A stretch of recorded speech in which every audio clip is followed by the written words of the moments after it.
Thoth the Atlantean, and it was translated by a man called Doreal, Doreal, and it's basically made up of 13 emerald jade tablets, and written on those tablets are supposedly a message from the god Thoth, known as Quetzecoatl, to mankind and future mankind as he was about to leave this earth or descend.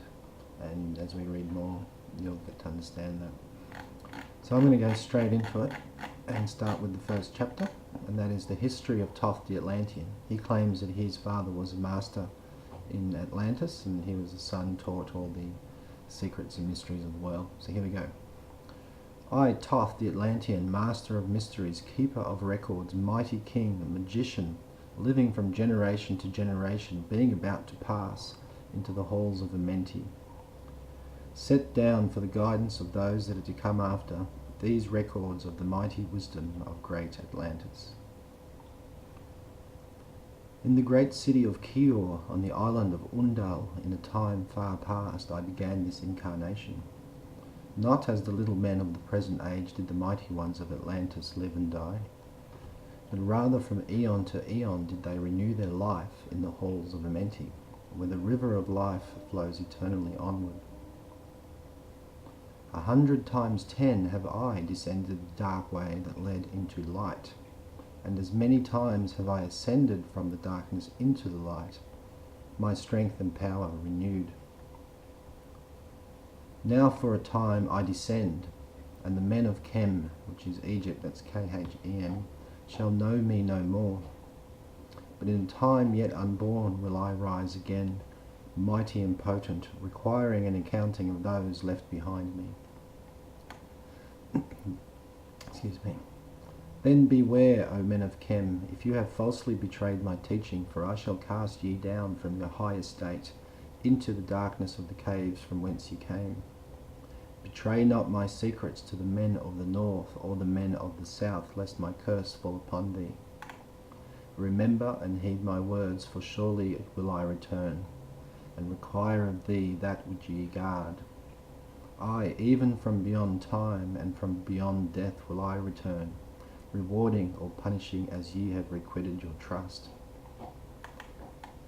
Great were my people in the ancient days, great beyond the conception of the little people now around me. Knowing the wisdom of old, seeking far within the heart of infinite knowledge that belonged to earth's youth. Wise were we with the wisdom of the children of the light who dwelt among us.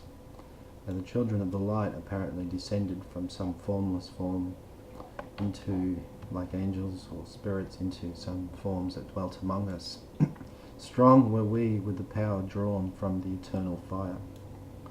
And all these, greatest among the children of men, was my father, Thotme, Thotme, keeper of the great temple, link between the children of light who dwelt within the temple and the race of men who inhabited the 10 islands.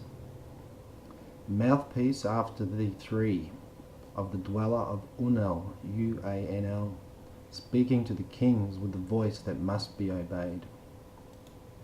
He was just clearly a spokesperson between the children of the light and some key temple priests. Grew I there from a child into manhood, being taught by my father the elder mysteries, until in time they grew within the fire of wisdom, until it burst into a consuming flame.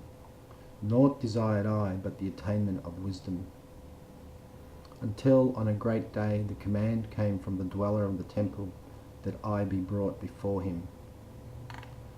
Few there were among the children of men who had looked upon that mighty face and lived, for not as the sons of men are the children of light, when they are not incarnate in a physical body. I'll read that again. For not as the sons of men are the children of light, when they are not incarnate in a physical body.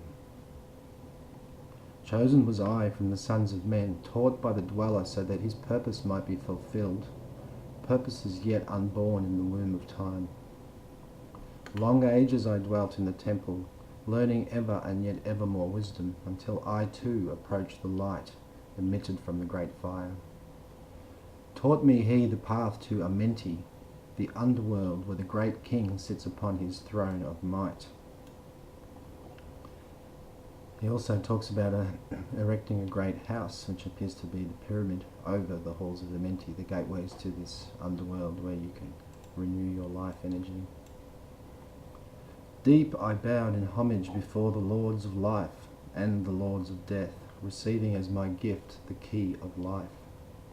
Free was I of the halls of Amenti, bound not by death to the circle of life.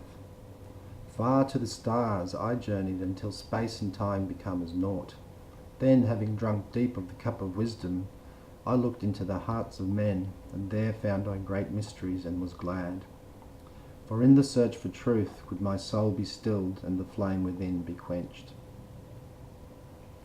Down through the ages I lived, seeing those around me taste the cup of death and return again in the light of life. This implies reincarnation. I'll read that again. Down through the ages I lived, seeing those around me taste the cup of death and return again in the light of life.